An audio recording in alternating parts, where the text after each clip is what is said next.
One thing I love about Metcalfe County is all the unique people and events it has to offer.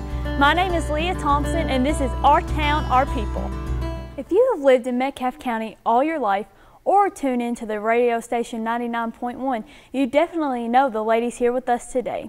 Today we have Miss Carol Perkins and Miss Susan Chambers here to talk to us about a variety of subjects. First, we're going to be talking about their teaching careers here in Metcalfe County.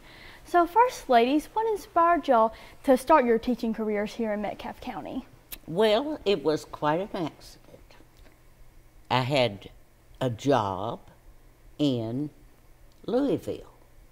I don't remember how I got it, but the English teacher that had been my English teacher all through school shot herself in the foot for the second time, I believe. And so the superintendent called and said, I need you to come and teach. Well, I never had an interview. I never signed a contract or anything. I'm 21 years old. I'm teaching seniors. Some of them are 20. Not the best situation ever, but I lived through it. Well, basically the same thing happened to me, except I always said two things. I would never be a teacher. Oh, I did too. And I will never live in Metcalfe County. No, I didn't say that. Oh, I did. Get away, the grass is greener. But then when I got, I couldn't think of anything to do. And most of my family teachers, so I decided to be a PE teacher. Now, I'm not the least bit athletic, but I like cheerleading. Yeah. So I thought, well, I'll just be a PE teacher. So I signed up, and one of my first classes was field hockey. Now, a group of girls playing field hockey that weighed, back then I weighed about 100 pounds, and they weighed about 200 pounds. And so they scared me out of being a PE teacher. So then I ended up being an English teacher because I like to write. And then when it came time to find a job, I thought, well, I just really want to go back home and teach at Metcalfe County High School where I just graduated from. So nothing really inspired me other than just coming back home. Just the same as Miss Chambers, I never had to be interviewed. I never filled out a resume. Never have in my life. Never, ever in our lives. Except when I went to NEH Shakespeare Institutes. I had to fill out all kinds of stuff. So it sounds like the times have changed for sure. Oh, they Absolutely. have. We didn't have any security checks. Mm-mm. The door was always open and closed. Mm-hmm. And of course, I retired in 97. You retired in 94, 94, I believe. And then I went to the middle school in 2002 as an emergency teacher and ended up staying there 6 years, long emergency. Mm-hmm. And Susan went on and taught at Western. Well, I have never taught in this building. Mm-hmm. Because when they built this building, my oldest daughter, English major, mm-hmm. she got the job. But I knew ahead of time that I had a job teaching at Western of the Glasgow campus. So I thought, well, I've taught for Lindsay off campus, but I never made more than $600 a semester, and that doesn't get you very far on your Social Security, Medicare stuff. Barely pay your gas. Well, really. So I thought, well, I'll go over there and do 10 years. Maybe that'll be enough, to get me my Social Security. Well, I liked it so well, I just kept going. I was over there for, I can't remember if it was 19 or 20 years. I think it was 19, because all told, I ended up teaching for 51 years and loved every minute. So did y'all always have a passion for English? No, or did y'all... no.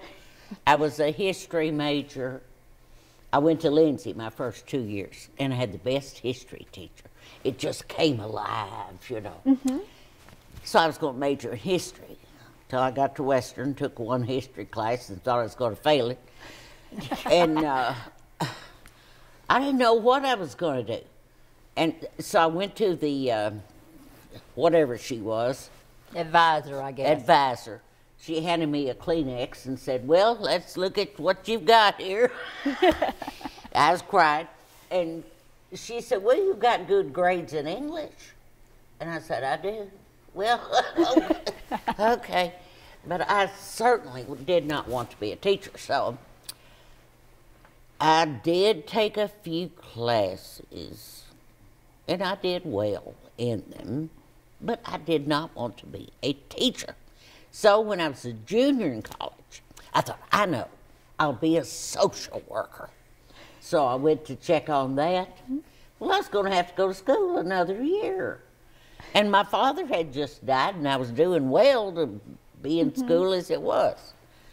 So I thought, well, heck, okay. Might as well. Might as well. Well, I think when I was in high school, I wanted to be an actress. But I said I never knew how to get to California. And we didn't have barn lot theater. We didn't have school plays. But I always was mesmerized by that world, you know, the Hollywood and all that. So when it came time for barn lot, which barn lot has been here a long time, then I got the feel 36 years, I think. Yeah, for the acting, you know, so I really ended up getting to do it, but not on the level I wanted to do it on. Well, you wanted to be... I want to be famous. I want to be, back then it would have been, who would have been? Annette Funicello. Or, oh, yeah. When I was Sandy in the 5th D. grade, I thought my parents must have been insane for not naming me Annette. Annette. Oh, I like Sandra D. too. Oh, well, Doris Day. You know, we had a lot of them. Yeah. You don't even know who these people are. I know some of them. Some of them? I know some of them. I've heard their names at least. So you can accidentally get into a career, and I'll have to say for both of us, because we talked together forever, I can't think of anything I had rather be doing. And I miss teaching. Now, I don't miss all the hassle that goes with the State Department and all that mess. But the interaction with young people like you, and you feel like you just want to tell them. When I see something on TV, some literary something, I want to say, I wonder if they know about that. If kids are getting the same things, you know. Oh, do you remember the time that we went, I think it was Bardstown or someplace, and I don't remember why we were there. I think it was for some kind of in-service or something. But this teacher at Bardstown said, who cares if they know who Mark Twain is? Oh, yes, I well, remember. We were just horrified. nearly. Well, of course you want to know who Mark Twain is. Well, of course you do know you who do. Mark Twain is. Yes, don't I you? do. Yes.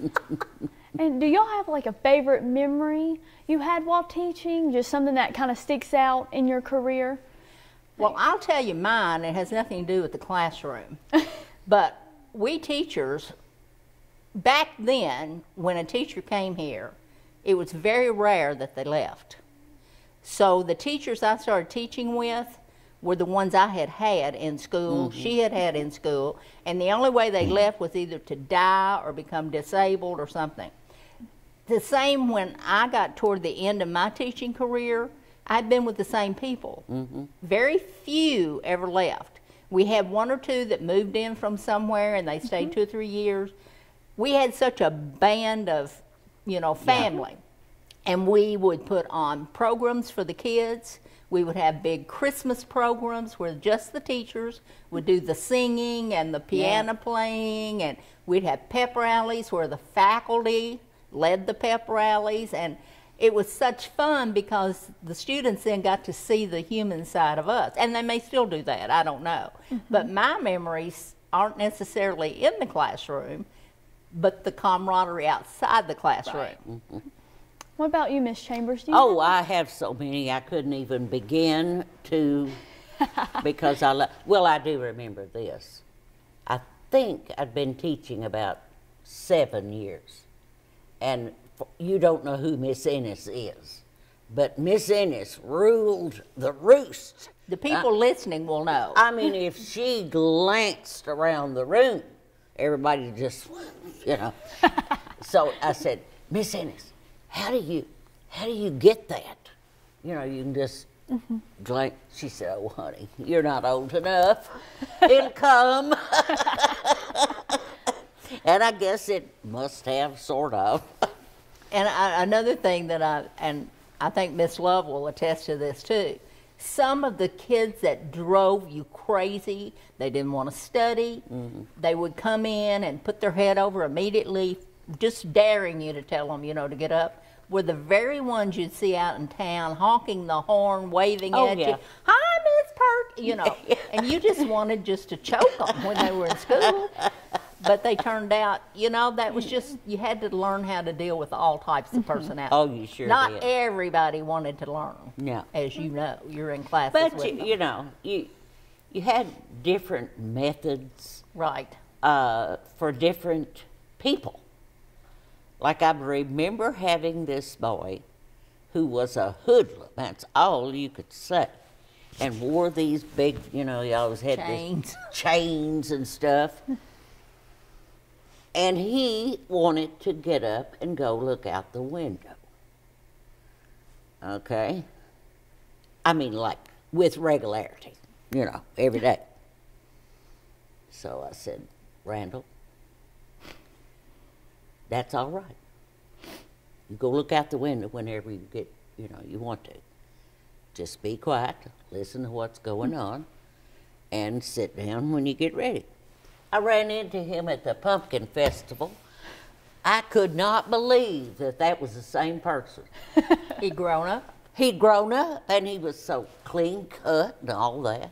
And there was another one named John, who was, he was not going to have anything to do with school. He sat right in front of my desk. Yeah. Every day. You know, he wasn't going to do anything. So every morning when he came in and sat down, I'd say, how are you today, Joe? You know. Next day, how you doing, John? And it took almost a semester. To get him broken. Wouldn't Yeah. you love to know what happened to him? Yes, I would. I really would. Because, you know, it's the kill them with kindness method. Right. Yeah, yeah. We've both found that if you yell, they're so used to yelling. Oh, yeah. They hear Oh, yeah. yelling all Yeah. the time, so that just goes in one ear and out the other. But if you speak softly to them, they're sort of shocked. Now, don't get me wrong, I've yelled at a few. Well, yeah, I've yelled kidding. at more than a few. But basically speaking. Basically. Yeah. Oh, one of my funniest memories is the home ec room was directly above us at the old school. at the old school. And there was the outside row of desks, obviously, were directly under the washer and dryer. I was teaching Bible as literature, and it's such a shame we were not on the flood that day because, I mean, just all of a sudden, the whole outside row was drowned. Well, it was just so funny. See, I'd get tickled. Yeah. First year I taught, I was doing this very, very serious poem. And it had slave ship in it. I did not pronounce ship correctly. Then I got so tickled I fell over laughing. And the whole class fell over laughing, you know. Just stuff. So moving on to after your teaching career, retirement, what are some activities y'all have participated in, you know, after teaching? Well, I mean, I've been teaching so long. What have you been finished for 3 years, 4 years?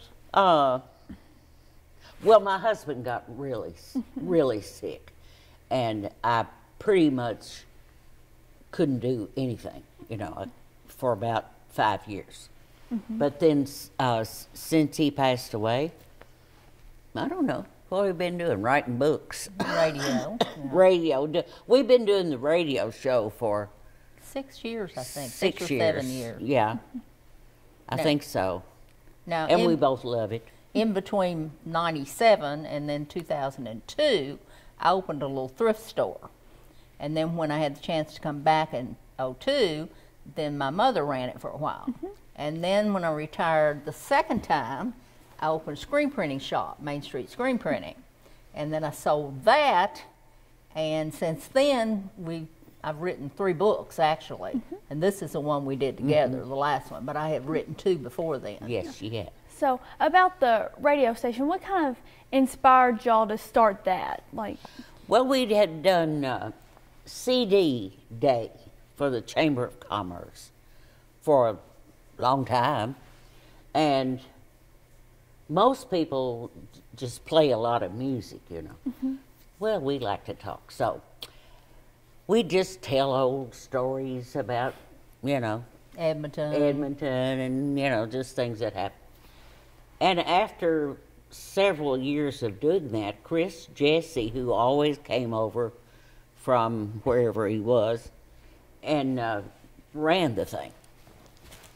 And he suggested to the owner, now this was over in Horse Cave, that we have a radio show.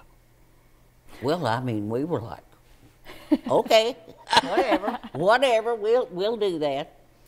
And when we first started out, we had a 2-hour show, and we gave away a lot of things, and we played music, and you know. we had to drive to Horse Cave. Yeah. Because Dwayne Forbes owned the station. Yeah. And at first we were taping the shows. And then we said, we're coming over here anyway. Why don't we just do them live? And our first guests, when we were taping it, were the Headhunters. So, you know, that was a pretty good way to start. And well, it was Richard and Greg. It was just Richard and Greg. We taped a show with Fred. That's going to be on December the 11th. But he was staying with his dad at the time. But then we decided we'd just go live. Well, they were a little bit worried, you know, you take a big chance when you go live. And they're thinking, well, will they run out of things to talk about? I mean, I know that's what, and even Harold, my husband was like, every week? Well, you'll run out of anything to say. And I said, no, well. You'll run out of gas. You'll run out of, you know, conversation or whatever. Never so happened. then we did that for a long time, and then David Froggatt bought the station and ran it for about a year over there, I guess. And at that time, it went from 2 hours. You know, he decided to go from a 2-hour show to an hour show. Well, we were like, how are we going to get 14 sponsors in 1 hour and still, you know. But we've managed to be able to do that. And then we were elated when he moved the station back to Edmonton. So now we just have to go right out there. And of course, it airs again on Sunday. So we actually get, anybody can watch it or listen 2 days a week. And so when do y'all air on the radio? What day? Tuesday from 10 to 11. And then the replay is Sunday from 4 to 5. So do y'all feel like being on the radio kind of helps you remember a lot of things? And oh, yes. like it triggers your memory. Yes, it does. Because we put out a lot of trivia, and we have people calling in, and they'll remind us of things, and then we'll get to talking about just simple little tidbits or things about canning funny stuff, or funny things, you know. Well, we were just talking not long ago about the high school, the old school. The seniors had the Christmas tree every year. They go out, cut the tree with the ag teachers. Well, one year they tore the door frame off trying to get the tree in. And it was a double door. Double door. Tore the whole thing out. Had tore the whole frame out. You know, but little memories like that are triggered by other people coming on the show. We have interviewed almost weekly. Some weeks we don't have a guest because we just have a lot we want to talk about. But we've interviewed people from all walks of life, move-ins, people who lived here all their lives, young people. So we'll say, we don't see each other but about once a week. We'll say, do we have a guest this week? You know, do we need a guest this week? So it's, well, that seeing each other once a week sort of fell by the wayside when we decided to write this book. We see each other more often now. But well, what gave us the idea, or gave me the idea, was I was big, you know, doing stuff in Barn Lot, and a guy moved here from Alaska, and he worked at Barn Lot. And one day out in the parking lot, he said, "What used to be, down through here and all?" And I said, "Well, if you've got about a week or two, I can tell you." But that was just planted a seed, and we had talked about it. So was it about January that we thought, well, we could probably do this? Went over to Carol's. She had the roads laid out with long strips on the dining We room recreated the town with Post-it notes. It was a mess. When it got so large, we had to cut the Post-it notes in two to get all the buildings on there. Because you got to remember, we go back. You were born in 42. 40. I was born in 46. So our memories start in the 50s, basically. So there aren't too many people in town who can remember every building.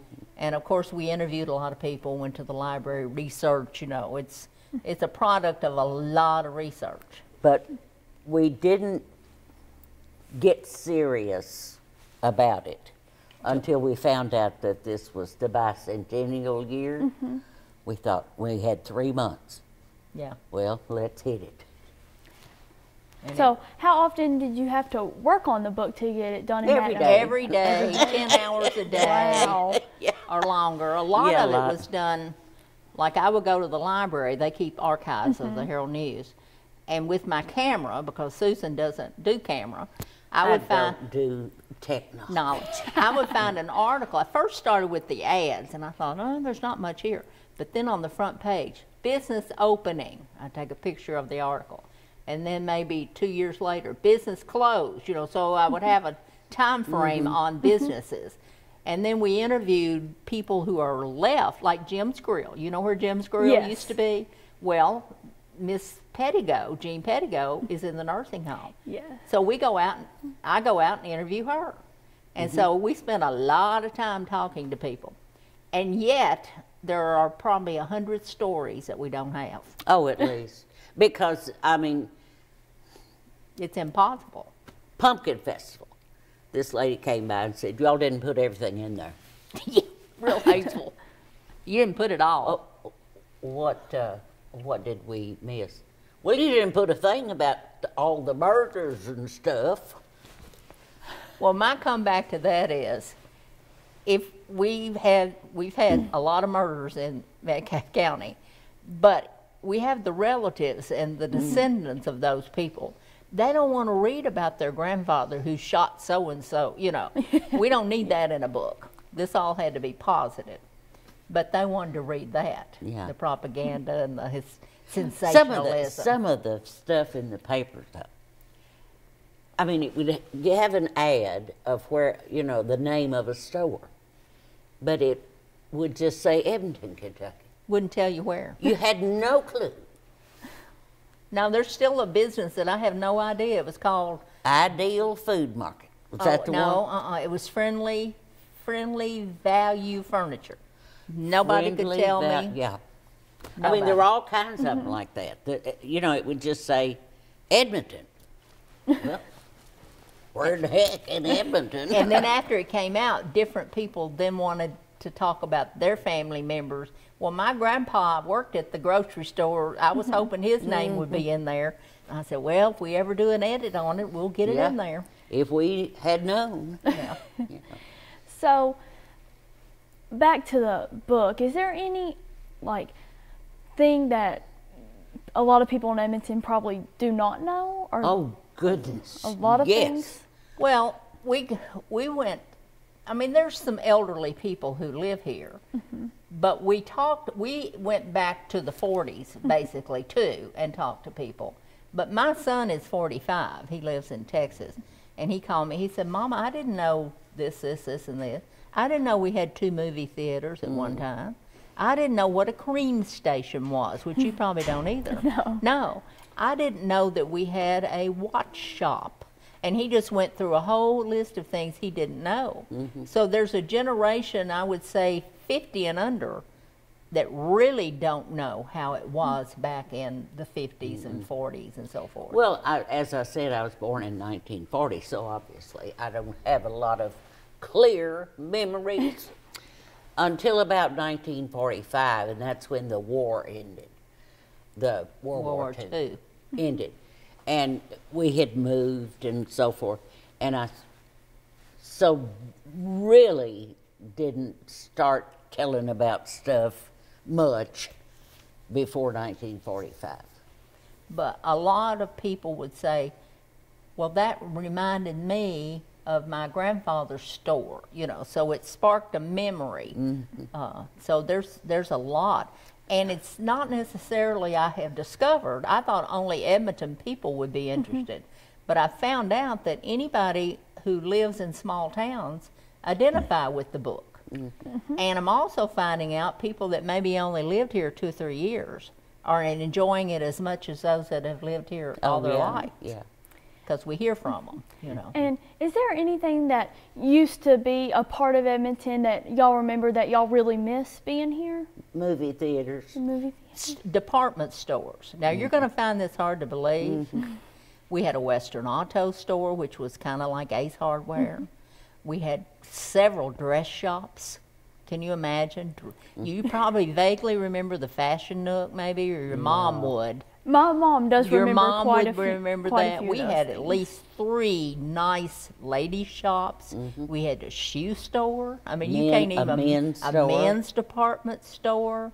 You didn't have to leave town for anything. No. That's crazy to think about now. It is. It is. Now, and I don't mean to put the town down, but I used to sew quite a bit. And when Bill Wilson's closed, there was nowhere I could buy thread in our town, or a zipper. Yeah. And I understand why it's difficult to make a living here in Edmonton, because online and places like Walmart and, you know, all the big box stores have taken over. But that's what I miss the most. Oh, furniture stores. Oh, we had 2 or 3 furniture stores. You know, appliance Lots of stores. restaurants, home cooking, you know, family-owned type restaurants, not your chains. Oh, so many things. Carpet stores. It's just hard for anybody like you to remember or think about Edmonton once being such a booming town. Yeah. But it was.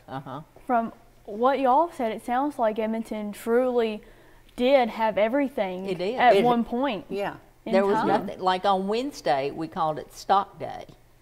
And you know where the stockyard is. Yes. Was. Well, that was the place on Wednesday. People came from everywhere to trade cattle, sell cattle, but also fruit trucks. Now, if you can imagine somebody with a big ton truck loaded with vegetables and fruit, and so it was like the farmer's market before farmer's market. And they would unload, and you couldn't park anywhere near there. That was a huge day. Well, of course, they shopped in town during that day. And it was such a busy day. Often businesses closed on Thursday because the town was empty. Yeah. Saturday was a huge shopping day, too. But now, you come through Saturday afternoon, that there is nobody in town. No, you usually don't see a lot of You don't. people on the road anymore on the weekends. I said one time a dog could lie in the middle of the stoplight down there, and the few cars would just go around it. Well, You it's a don't good have. thing because my dog does that sometimes. Does she? Does Yes. Yes. Well, and that's what we wanted to recreate. We wanted kids like you, and we're finding a lot of young people are reading. I never even thought about it. But so you'll know what it was once like. And we're not the only small town that's dried up, so to speak. Yeah. Well, I think it's really neat that y'all sort of recreated a lot of the history in Metcalfe County that a lot of people seem to be missing or don't remember Well, at they all. No, they you won't know, have they any no idea. clue. Well, you want to know our next project? Yes, I was fixing to ask that, Oh, my actually. goodness. If we can, well, we have 2, really. The first one we're working on is Christmas in Metcalfe County. We're going to tell old stories about Christmas, and we're going to interview people and how it used to be, and, you know, just a warm and fuzzy book. But our next book, we're going to take the main place, well, sort of like Sulphur Well, Center, Savoy, and we're going to get the history, and then we're going to Summershade, Willowshade. We're going to get the county now. We've done within the city limits, so we're going to try to recreate the county as it once was. And That then sounds we'll like- die. I may not live That long. sounds like a big And project. then they'll be burying us. Yeah. Me, at least. It is a project, but what we really like to do, let's say we want to write something about Node. Do you know where Node is? It's actually where I live. That's where you live, Yes. isn't it? Okay, so we would go to people who have lived there the longest, find out who they are, and then go interview them, talk to them, how it once was, and who were some of the families that lived there. And then we might move on to chicken bristle and center and, you know, places. We found out why it's called chicken bristle. Yeah. We didn't know. Do you know? No, I don't know. Well, it's actually Savoy. I knew they were close, Yeah. Right. in the same area. Well, they're the same place. But the restaurant Years ago used to fry chicken, but they had plucked the feathers, but they didn't get the pin feathers out. Which you don't even know And what they- we're talking about. Yeah, you probably never plucked a chicken, but anyway, they didn't get the pin feathers out, and it was always, their fried chicken was always bristly. And see, I just learned when we were down at the Lucky Duck, I just learned that building, and you might have known this, used to be like a jamboree type place, a yeah. music gathering, a music Yeah. hall. So there's so much we can learn Oh, yeah. and try to And it's so recreate fun the to county. learn all It this is. stuff. It really is. It is. I'll be excited to see this new upcoming project You also. will, 'cause That's- see, that hits your home down it down sounds there. so interesting. I can't wait. Now you and your grandma and grandpa, I mean, you all live within yes. not necessarily walking distance, but you could. Yeah. Yes, we all See, live. that's really neat. Yes. And Seven Springs, the Sorghum Festival, and I don't know if where Jenny Hodges lives, is that considered Node? No, I don't No. think so. I don't think so. You don't not see. We've got a lot to learn. I know. And we also I found know. out from doing this book that people in the center area, they went to Cave City to do their grocery shopping, and people in Summershade went to Glasgow. So they didn't come to They didn't Edmonton, come here. you know, like we lived in Edmonton, you know. Right. So they're learning a lot that they didn't know from that too. Yeah. Well, thank you so much, ladies, for coming out today and talking to us. Guys, remember to tune in to Carol and Susan on the radio on Tuesdays from 10 to 11, and also the replay comes on Sundays. Thanks for tuning in today. Make sure to check out Miss Chambers and Miss Perkins' new book, Edmonton, Metcalfe County, Kentucky, available for pickup at local businesses and is also available on Amazon.